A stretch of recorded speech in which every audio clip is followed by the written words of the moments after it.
como que empezamos a respirar diferente, no sé.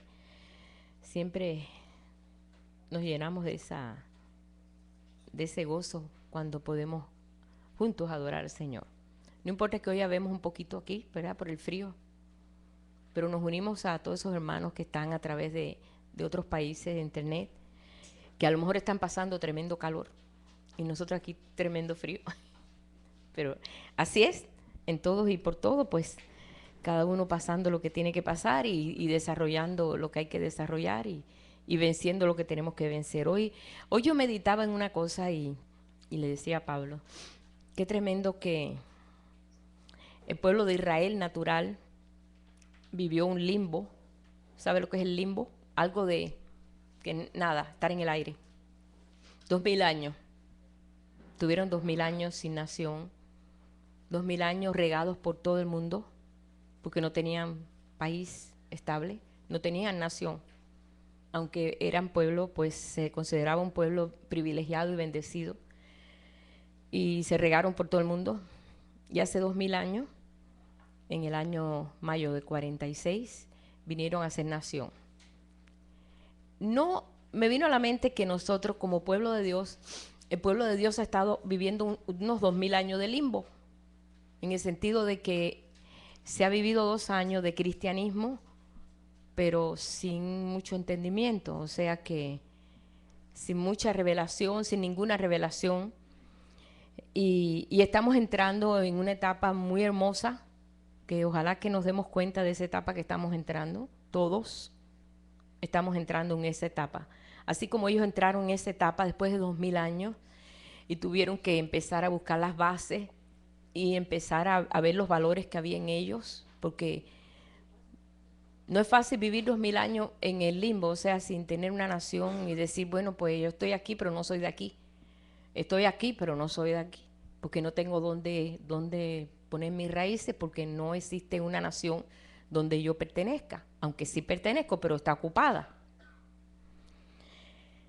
Y así mismo ha pasado con el pueblo de Dios. El pueblo de Dios ha vivido unos 2000 años después que vemos nosotros cuando Jesús pues estableció todo y a los pocos años fue destruido el templo y todos fueron dispersos por todos lados y el cristianismo empezó a tomar otra, otra vía, una vía muy religiosa y comenzaron a huir los que realmente amaban a Dios, mataron cristianos. Sabemos la historia, si hemos leído historia vamos a ver que cómo fue de sangrienta el principio de cristianismo. Pero siempre ha habido gente fiel, siempre ha habido personas que se han mantenido y aunque muchos ya no tenían, pues no tenían las escrituras también, pues los rollos, como tantas cosas que se fueron perdiendo, ellos mantenían la fe y ellos esperaban que hubiera un cambio porque habían creído a las profecías. Pero ahora enfocándonos a nosotros en lo espiritual, porque nosotros decimos, bueno, está bien, ese pueblo pasó eso, pero ahí vemos que hay una similitud.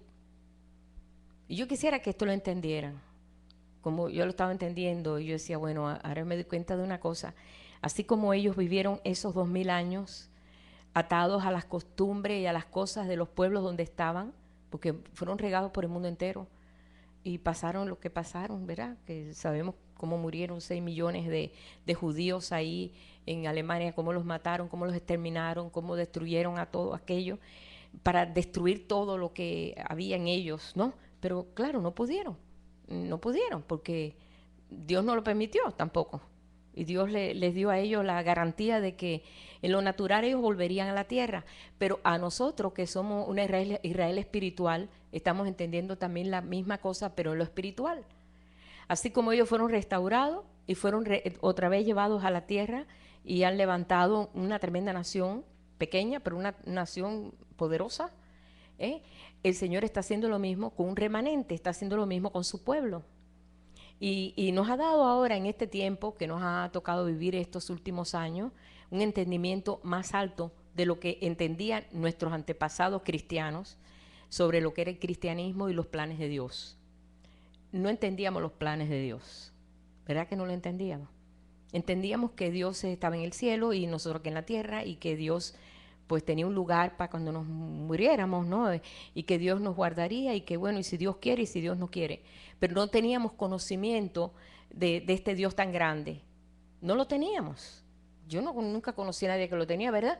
Teníamos un conocimiento muy vago, muy de lo que nos enseñaban pues nuestros abuelos, nuestros padres, y a veces ni nuestros padres nos enseñaron, porque yo no recuerdo nunca que nuestros padres nos enseñaran algo de Dios, no me recuerdo, así trato de, y no recuerdo nunca que me sentaron y me dijeron, mira, Dios es así, no, mi abuela sí, o mi tío, o en la iglesia católica, ¿verdad? Pero no se gastaba tiempo en eso, porque nadie conocía nada, ni aún nuestros padres conocían. Era un signo de interrogación, Dios. Solamente se acordaban de Dios cuando moría alguien, por ejemplo. Y entonces le hacían misas y esto y no sé qué, para que la persona se fuera a purgatorio. De ahí se pasaron unas vacaciones en purgatorio y un buen día diera un brinco al cielo. Porque había un desconocimiento total. ¿No es cierto? Yo no sé si alguna vez, yo estuve en misa de velaciones, muertos, por ejemplo, de fulano que se murió y hay que hacer una misa para que dé brinquito, ¿no? Salga del purgatorio y agarre cielo. Pero ni sabía la gente qué cosa era purgatorio. Es más, ni en la Biblia está. No sé de dónde lo inventaron, parece para hacer misas, yo no sé. Bueno, el asunto es que el desconocimiento era tan grande y mucho pueblo de Dios logró salir de esa mentira o de ese cuento, y entonces, pero no entró en una realidad, sino que un poquito más de luz. Es como que ahora mismo aquí esté todo apagado y encienda yo una mecha o un fósforo.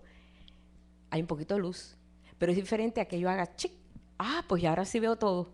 Es muy diferente un poquito de luz que toda la luz. Y eso es lo que nos pasó.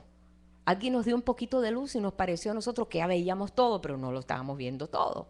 Entonces, estamos nosotros ahora descubriendo que así como el pueblo de Israel en lo natural, así el pueblo de Israel en lo espiritual, hay una similitud de ambos pueblos, lo hizo uno. Y nos enfocamos así, vemos y decimos, caramba, ellos han prosperado en esto, en esto, en esto, y nosotros todavía estamos muy atrasados. Pues yo tengo que adelantar los pasos, yo tengo que acercarme y decir, bueno, Señor, revélate. Ellos ahora no te conocen a ti como el Mesías que ha venido, pero han podido ver algo y por lo menos lo que pudieron ver, alcanzaron un nivel que el Señor pues dice que todos van a convertirse. No, yo sé que sí, que todos van a convertirse, que el Señor se va a revelar a todos. Pero yo lo que quiero que lo miren como nación, cómo Dios ha tratado con ese pueblo y cómo Dios ha tratado con este pueblo gentil, que es un pueblo que está conociendo al Señor cara a cara. El plan de Dios no es que sepas de Él, es que lo sepas y conozcas a Él. No es conocer de los hechos de Dios o conocer de lo que Él hizo. Sí es bueno saber, porque ahora yo estaba leyendo del pueblo de Dios cuando entró a la tierra prometida y cómo avanzó y cómo ellos estuvieron fuertes, y la lucha mayor fue esa. Entonces, en esa es la que estamos nosotros ahora, en poder conocerle a Él en medio de la dificultad o en medio de las victorias que estamos teniendo, porque estamos teniendo victorias. No es lo mismo lo que hoy conocemos a lo que conocíamos ayer. Y el conocimiento sí trae tristeza, porque cuando conocemos de algo a fondo, nos da preocupación. ¿Pero qué? Pero nos da paz, porque ya sabemos lo que Dios va a hacer. Y es diferente. Y por eso es que los profetas tenían tanta paz, porque ellos sabían los planes de Dios. Y Dios les decía, voy a hacer esto, voy a hacer esto y voy a hacer esto. Ah, ya sabemos lo que Dios va a hacer. Y ya cuando nosotros sabemos lo que Dios va a hacer, entonces nosotros entramos en paz, porque sabemos que todo está en control de Él. Y eso es lo que pasó, por ejemplo, con los profetas. Cuando Dios le dijo a Elías, ve y unge a este para ser el rey de Israel. ¿Se acuerdan ustedes cuando pasó todo lo que pasó Elías, que lo persiguió Jezabel y se metió allá en el monte Sinaí? Y ahí en el monte Sinaí se metió en una cueva y ya dijo, ya Señor, ya ¿para qué quiero yo vivir? Si mira, ya han matado tus profetas, y yo qué voy a hacer en que este ministerio, ya se acabó mi ministerio. Soltó al siervo que tenía, porque él tenía un siervo, y pues le dio layoff. Le dijo, hasta aquí llegaste. Y le dijo, aquí te quedas y ya yo no necesito siervo y ya yo dejé de ser profeta y ya me voy a meter en una cueva y aquí se acabó todo. Pero como Dios tiene control en la vida de nosotros, aún en las bajas, porque pensamos que Dios tiene control en las altas y que todo me va bien. En las bajas, cuando todo me va mal y parece que estoy siendo apaleado, Dios sigue teniendo control. De eso puede tener la garantía. Y él pensó, aquí ya, se acabó todo, me voy a otro lugar, porque ya esta parte de Sinaí ya no era parte de acá, de lo que era el pueblo, ¿no? Y él dijo, me meto ahí, nadie me va a buscar ahí, al cabo que ya, ahí me muero, ahí me muero. Y se metió en la cueva.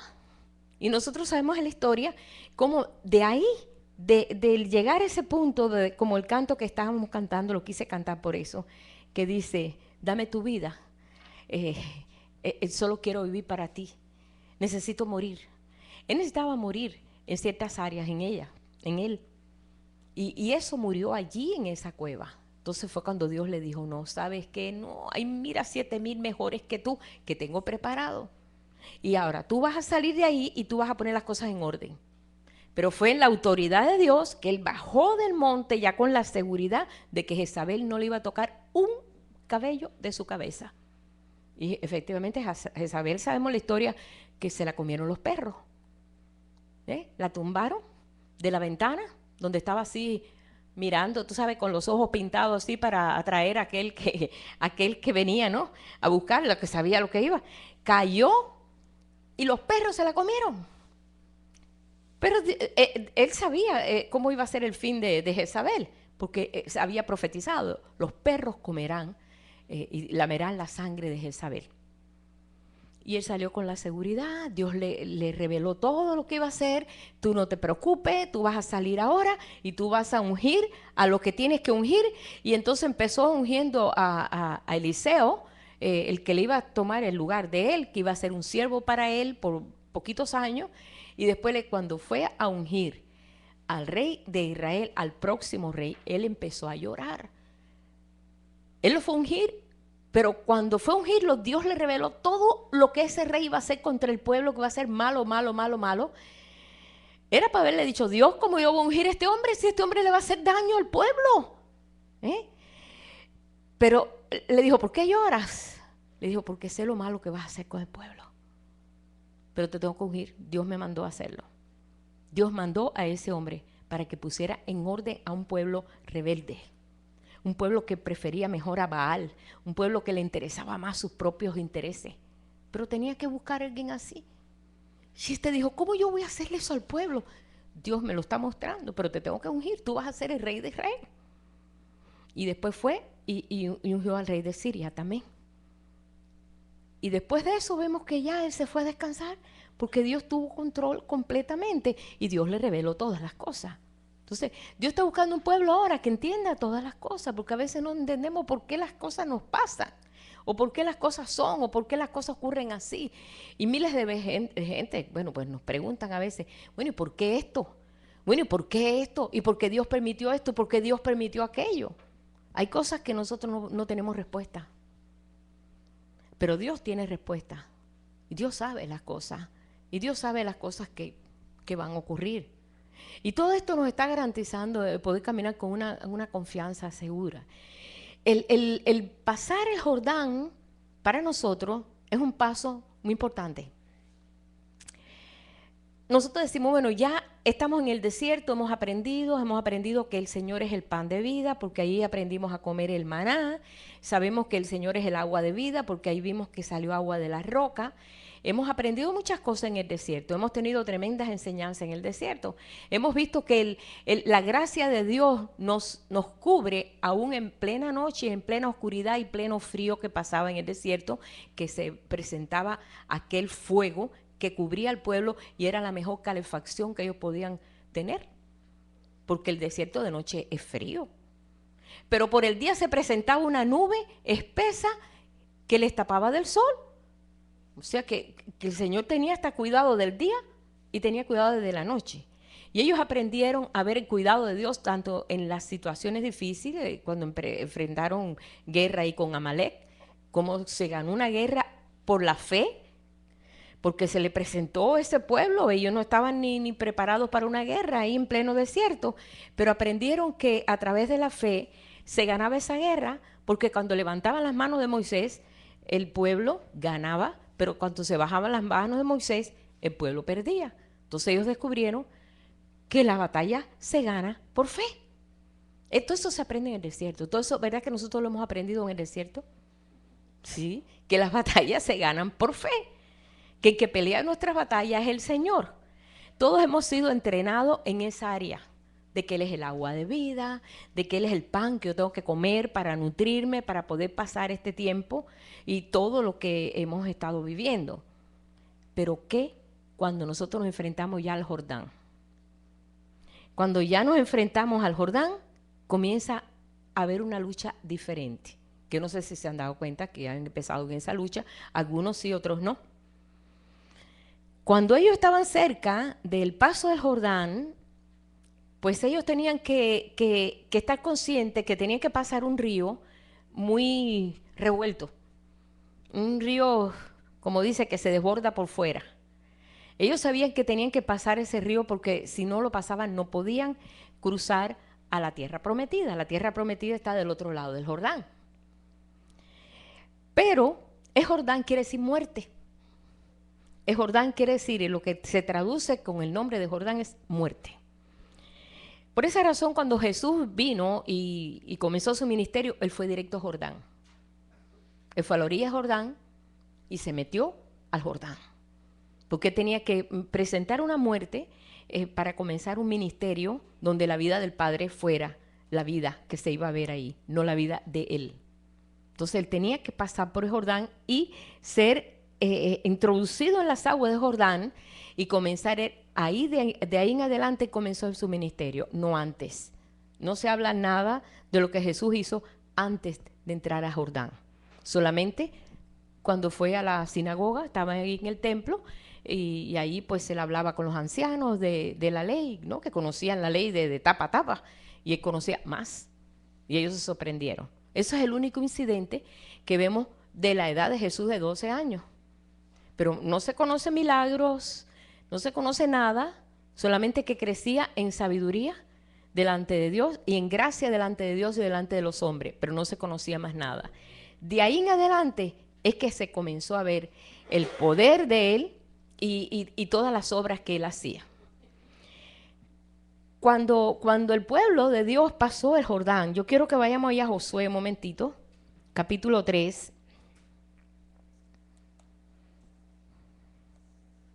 Quiero que vean una cosa aquí.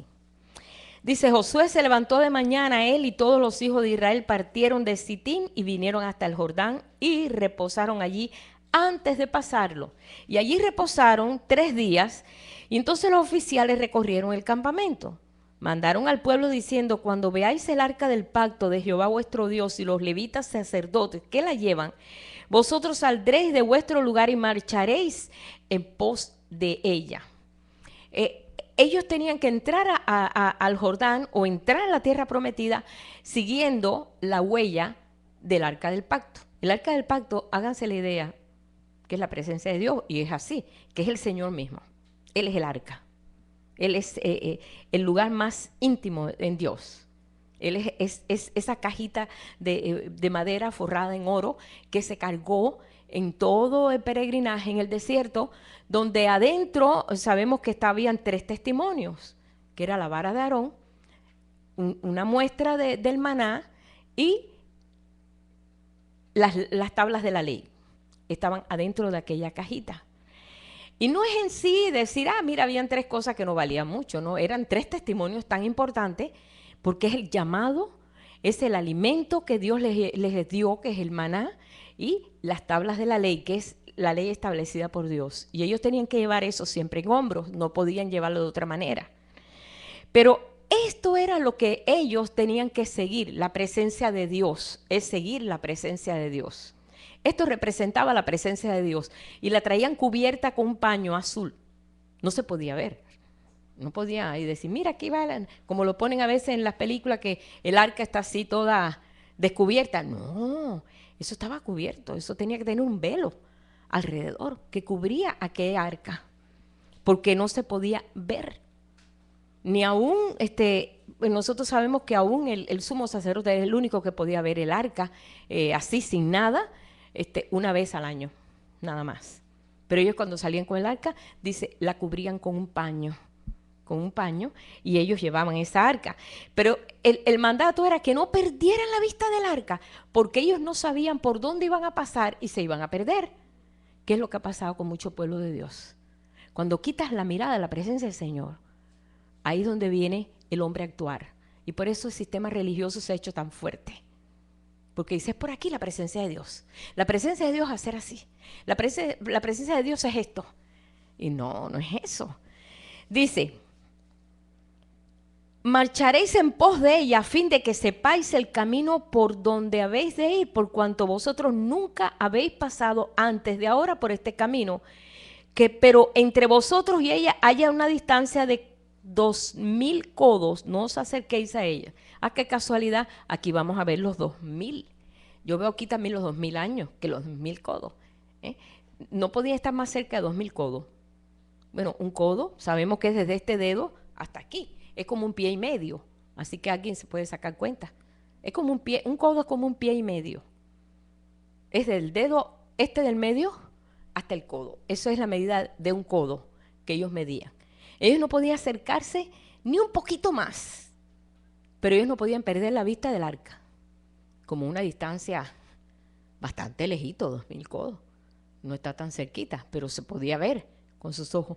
Dice, es importante que no pierdan de vista porque si no van a desorientarse y se van a perder porque ustedes no conocen este lugar aquí.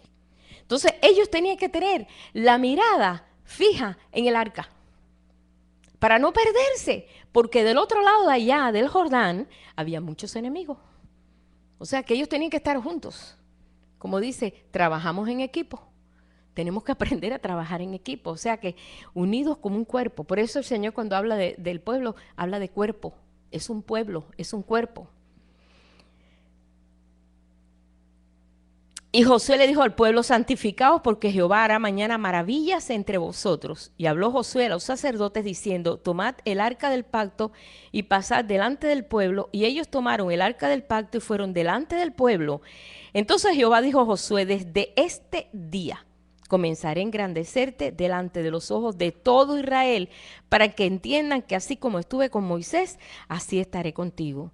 Tú pues mandarás a los sacerdotes que llevan el arca del pacto diciendo, cuando hayáis entrado hasta el borde del agua del Jordán, pararéis en el Jordán.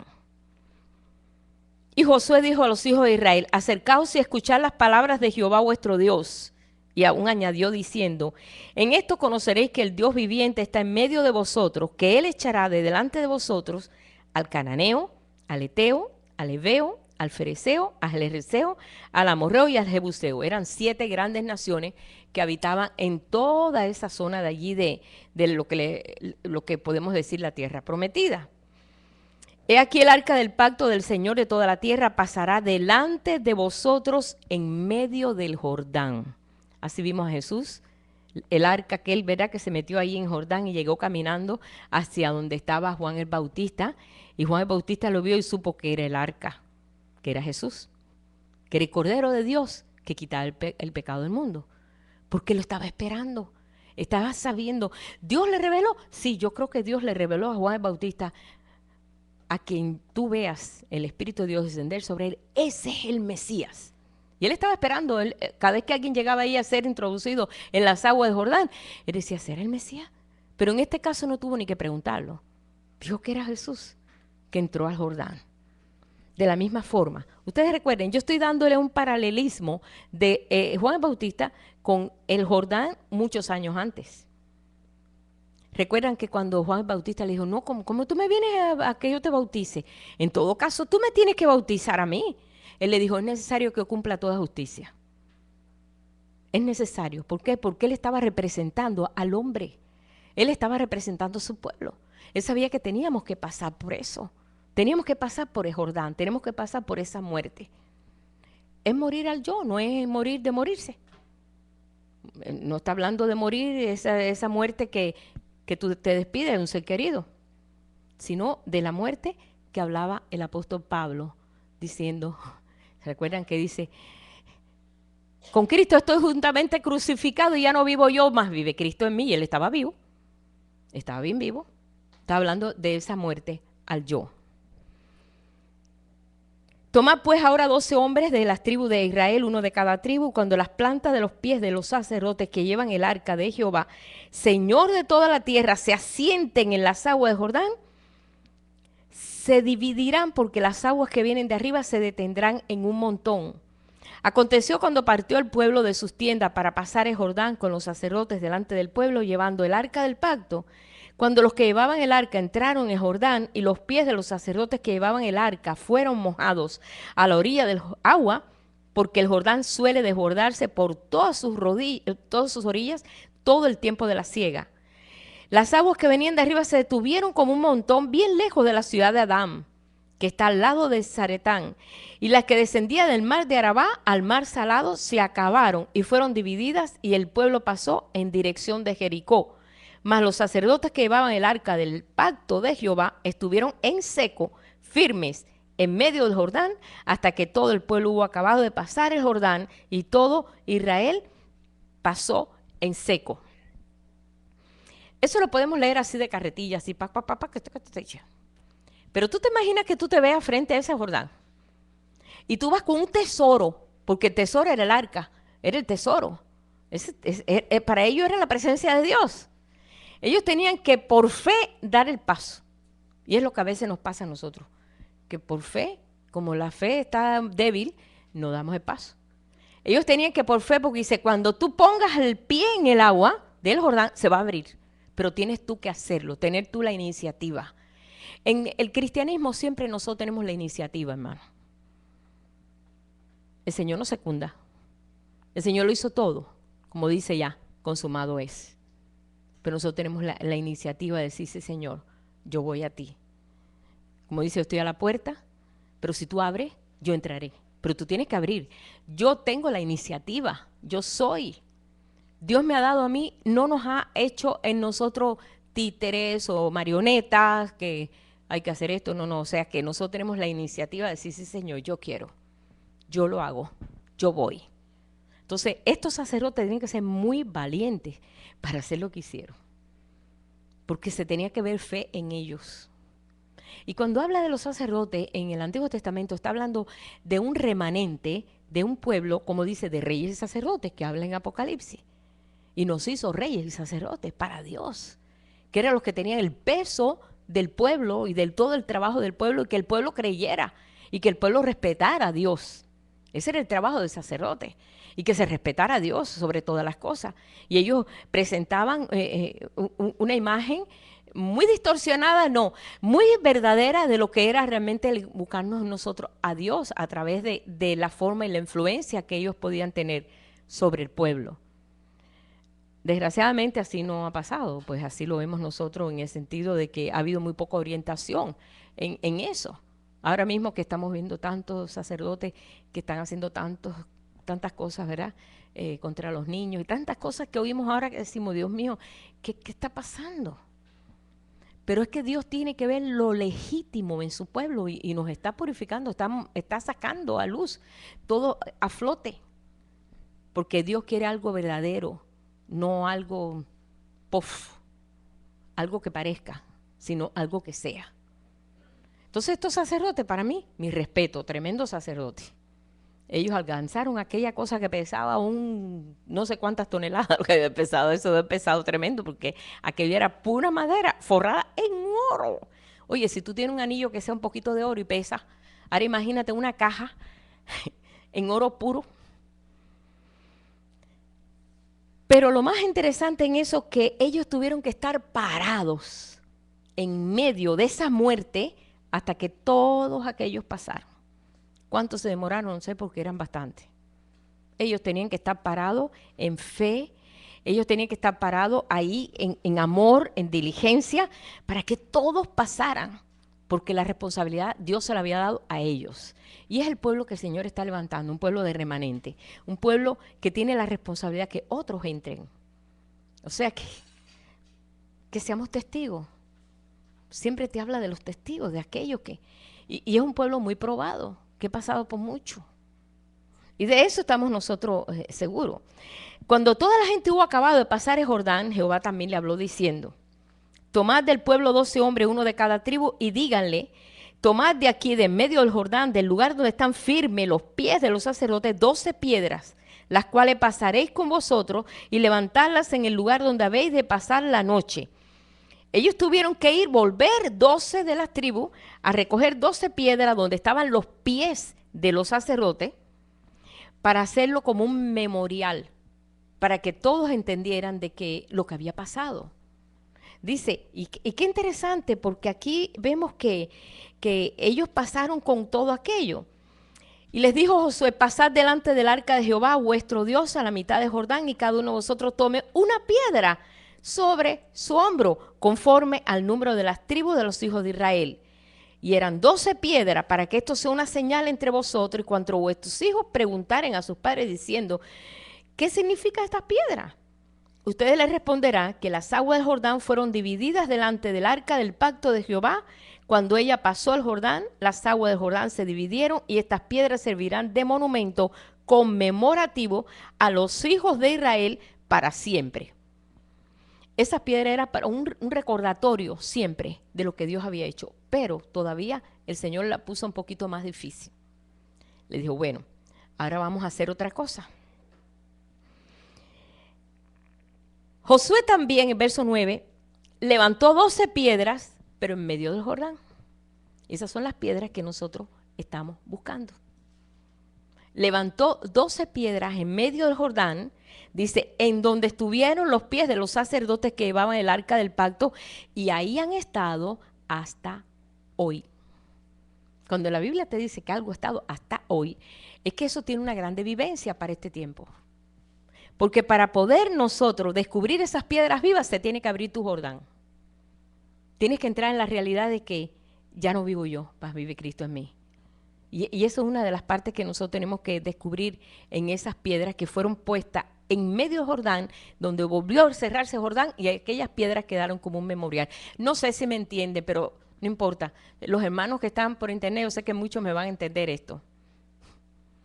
Pero para que se abra tu Jordán, tu calidad de vida que tú vives, tú estás viviendo y yo estoy viviendo una calidad de vida, podemos decir muy, muy pegada a la tierra, porque cualquier cosita nos tumba a veces, cualquier cosita nos preocupa, cualquier cosita nos abate, cualquier cosita nos da angustia.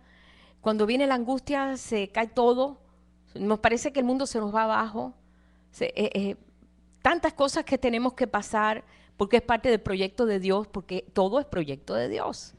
Porque aún lo que estamos pasando, estamos entendiendo que Dios nos está enseñando cómo la fe puede florecer en medio de esas circunstancias. Y cómo Dios puede cambiar la situación de un día para otro o un abrir y cerrar de ojos. Y nosotros estamos siendo probados en todo eso. Entonces, somos un pueblo que hemos sido llamados a descubrir esas piedras en medio de Jordán. Porque es un testimonio. Esas piedras se pusieron para testimonio, para que nosotros encontremos de que Dios es fiel en medio de toda circunstancia y en medio de que nosotros sabemos que tenemos que pasar ese Jordán, que es la muerte a yo, vamos a descubrir que Dios va a estar con nosotros exactamente igual como estuvo con este pueblo, en lo natural. Así en lo natural, así en lo espiritual. Todo lo que nosotros veamos que ocurrió con ese pueblo en lo natural, aplícalo en lo espiritual. Se cumple igualmente. Dice,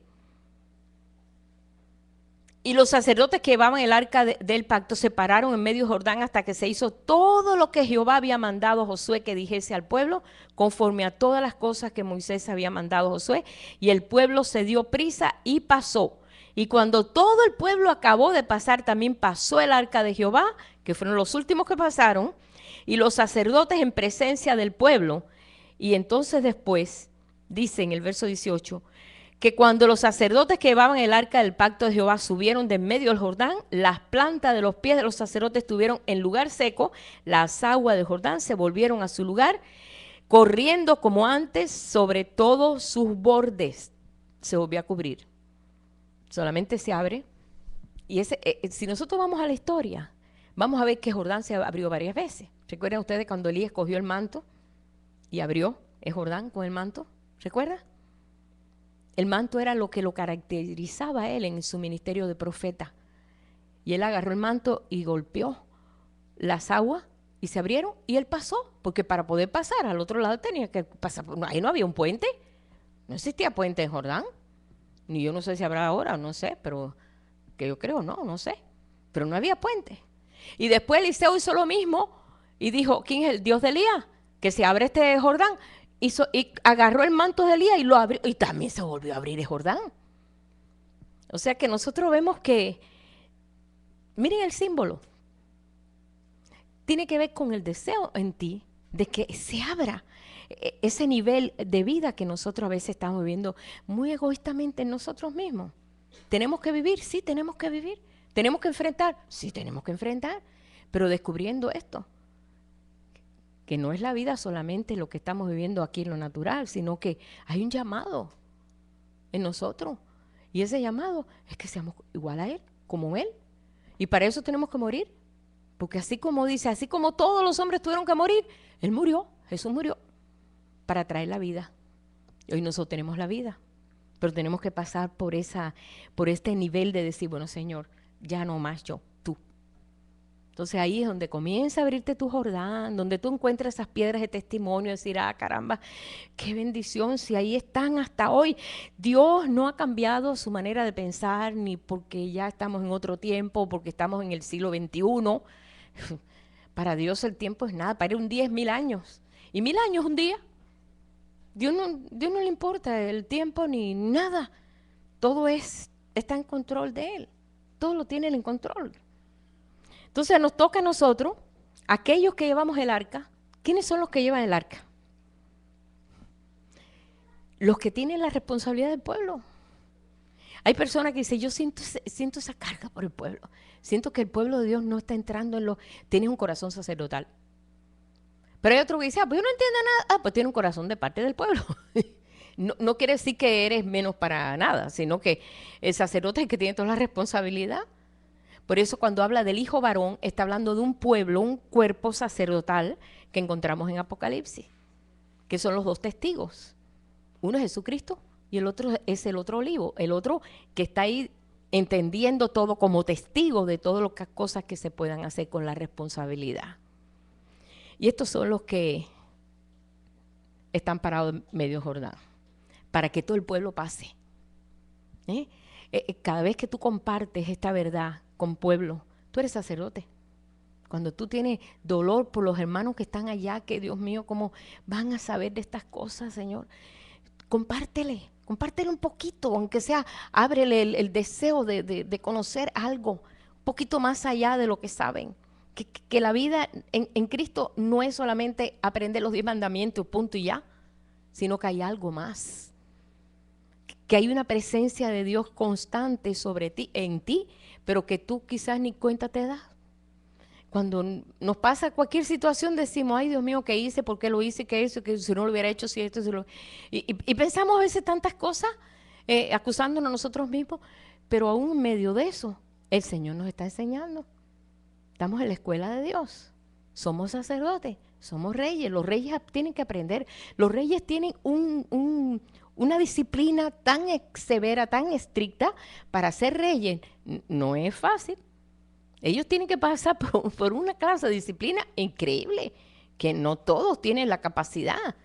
Pero como tienen la dinastía, o sea, sobre ellos, su sangre azul, lo que sea, ellos tienen que esforzarse para ellos poder tomar el mando un día de un reinado o de un país que viene por tradición, ¿no? Como los reyes de España, como los reyes de Inglaterra, que ellos tienen, pues saben que ahora el nieto, están enfocados en el nieto, que el hijo, que el nieto, pero en alguien está enfocado que ya ha sido disciplinado para ese puesto.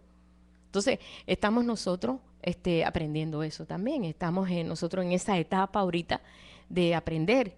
Y no solamente eso, sino de saber morir a nosotros mismos. Morir es ceder. Cuando viene la muerte, aunque tú le digas a la muerte, oye, vete, no se va. ¿Verdad? Viene y viene. Entonces es algo que tenemos que decir, aquí estoy, Señor. Como Jesús dijo, bueno, Padre, en tus manos encomiendo mi espíritu. Bueno, Jesús, Él dio su vida, Él se murió. Él pudo haber retardado su muerte, pero no pudo, porque tenía que estar 6 horas en la cruz, porque él tenía que cumplir el 6, que es el hombre.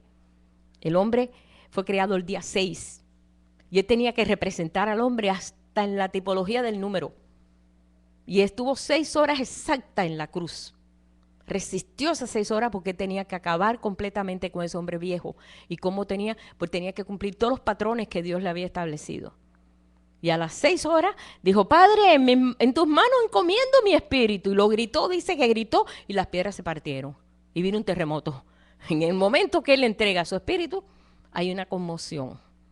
Porque Dios había tocado la tierra y había muerto como cualquiera de nosotros. Eso era algo inconcebible aún para los ángeles, inconcebible que ocurriera eso. Pero él tenía que pasar por eso.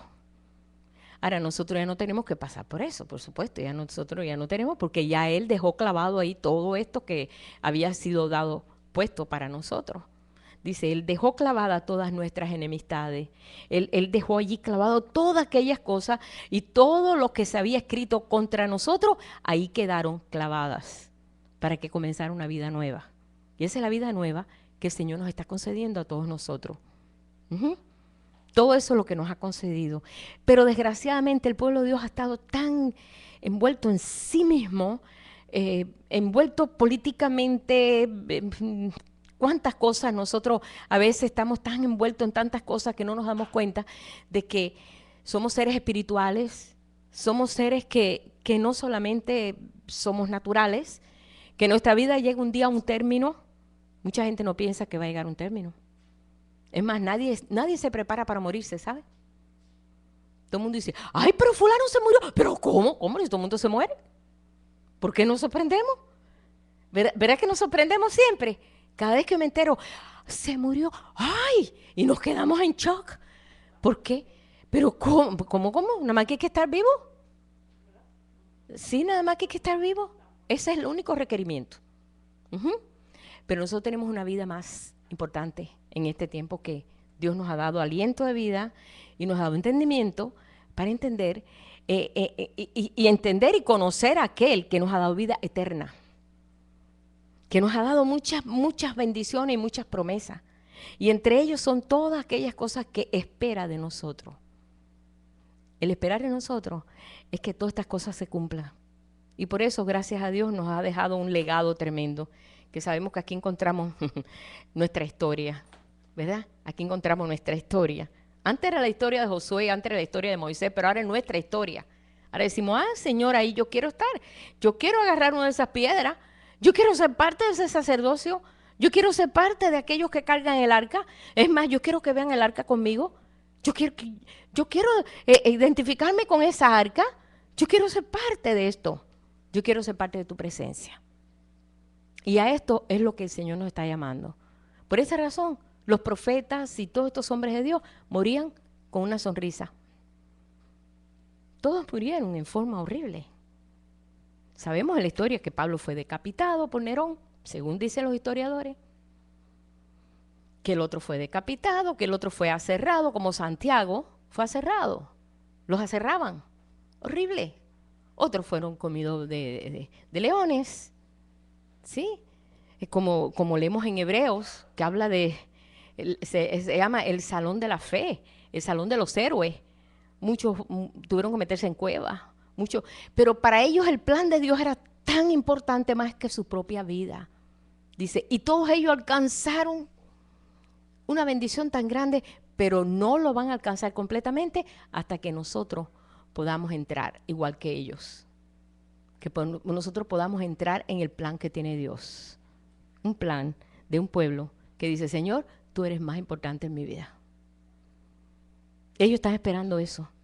Ellos están esperando que nosotros pues seamos, o sea, parte de lo que es el equipo de ellos, porque somos un equipo. Ellos pasaron ese tiempo. Bueno, tuvieron que pasarlo así. Desgraciadamente ellos sufrieron lo que nosotros no tenemos que sufrir. Gracias a Dios. Pero hay otros pueblos que están sufriendo.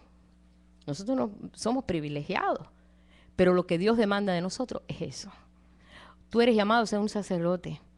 Tú eres llamado a cargar esa arca. Tú eres llamado a ser alguien más importante de lo que tú crees. Y tú puedes vivir lo que estás viviendo. Estamos viviendo en el tiempo de comunicación, de tecnología, de adelanto técnico. Estamos viviendo en el tiempo más rico que nuestros antepasados, ¿verdad? Hubieran vivido. Le digo, mi abuela nunca creyó eso que se fue a la luna a alguien. Cuando mi abuela nació ni avión había. Imagínate, ¿quién le va a decir que un cohete va a la luna? No. Un día le dije, abuela, ¿y es verdad que la luna es de queso? Dijo, bueno, eso dicen. Y yo creía que la luna era de queso hasta como los 10 años, por ahí que papi me dijo, bájate de la nube, que eso no es de queso. Y así me dijo mi papá. Pues claro, uno sabía lo que le enseñaban los abuelos, los papás.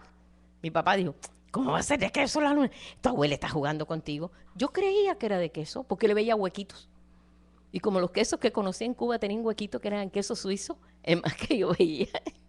¿Sí? En la ignorancia de mis antiguos, yo casi me envolví. Pero estamos viviendo un tiempo de mucho conocimiento técnico. ¿Ustedes creen que hay conocimiento técnico y no va a haber conocimiento espiritual? Dios permitió que hubiera conocimiento técnico hoy en día, porque hay mucho conocimiento espiritual. Entonces nosotros tenemos que entrar en ese plan, descubrir a nuestro Dios, y lo estamos descubriendo en nuestro corazón. Así que te doy solamente esto y le pido al Señor que Él nos revele día a día. Pero qué tiempo tan hermoso nos ha tocado vivir. De veras, qué tiempo tan hermoso.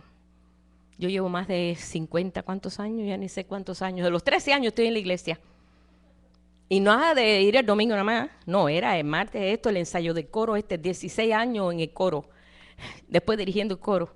O sea que ensayo de coro, esto, lo otro, estudio bíblico, esto, campamento. Los 3 meses me lo metí en los campamentos. Campamento de música, campamento de jóvenes, campamento de maestros, y cada campamento era una semana de enseñanza. Todo eso lo cambio por este tiempo. Todo eso lo cambio. Todo eso. No quiere decir que no fue malo, fue un tiempo hermoso, doy gracias a Dios, pero no es nada comparado a este tiempo. Todo eso te lo regalo. Digo, gracias Padre, me enseñaste en ese tiempo, aprendí algo, sí, gloria a Dios. Pero solamente por este tiempo, todo este tiempo te lo regalo, porque me gozo en este tiempo. Así que mira, abre tu corazón y deja que el Señor te enseñe. Amén. Señor, te doy gracias, Padre. Gracias porque este es un tiempo glorioso. Y tú lo dijiste, Señor, que en los postreros tiempos tú derramarías del Espíritu Santo. Y tú traerías, Señor, un tiempo tan glorioso que la huella tuya se va a ver en todos y tu presencia se va a ver en todos. Que todas las cosas, Señor, que aquel que siembra alcanzará al que recoge. El tiempo en que el grano, Señor, iba a crecer rápido y se iba a ver el resultado. Por eso es un tiempo tan glorioso, Señor, que yo te doy gracias porque nos ha tocado vivir. Te doy gracias porque hubo un Josué que llevó al pueblo a la orilla del Jordán y dio un mensaje y dio una palabra de fe en el cual aquel Jordán se abrió y tú produjiste, Señor, en el corazón de ellos esa fe tan grande. Y ellos pudieron tener fe para destruir a 7 grandes naciones y tomar esa tierra. Así mismito, nosotros sabemos que esta tierra que somos nosotros, que somos tu tierra prometida, también, Señor, tiene que ser tomada completamente. Tiene que ser completamente librada de todos esos enemigos. Y una tierra gloriosa, llena de fruto y lleno de todo lo que tú has sembrado a través de todos estos años. Porque no van a estar aquellos que fueron delante de nosotros cruzados de brazos diciendo, qué pena, este pueblo tenía todo y no alcanzó nada. Sino que ellos serán parte de esta gloriosa reunión, Señor, donde ellos van a decir verdaderamente, fueron fieles y han alcanzado lo que nosotros no pudimos alcanzar, que es la imagen verdadera tuya en cada uno. Te damos gracias, Padre, porque esto tú lo dijiste, lo profetizaste y se va a cumplir. Nosotros solamente añadimos lo que tenemos que añadir, pero todas las cosas tú las haces perfectas. Te bendecimos, te damos gracias en esta noche, Padre, en el nombre de Jesús. Amén. Gracias, Padre. Bueno, gloria al Señor.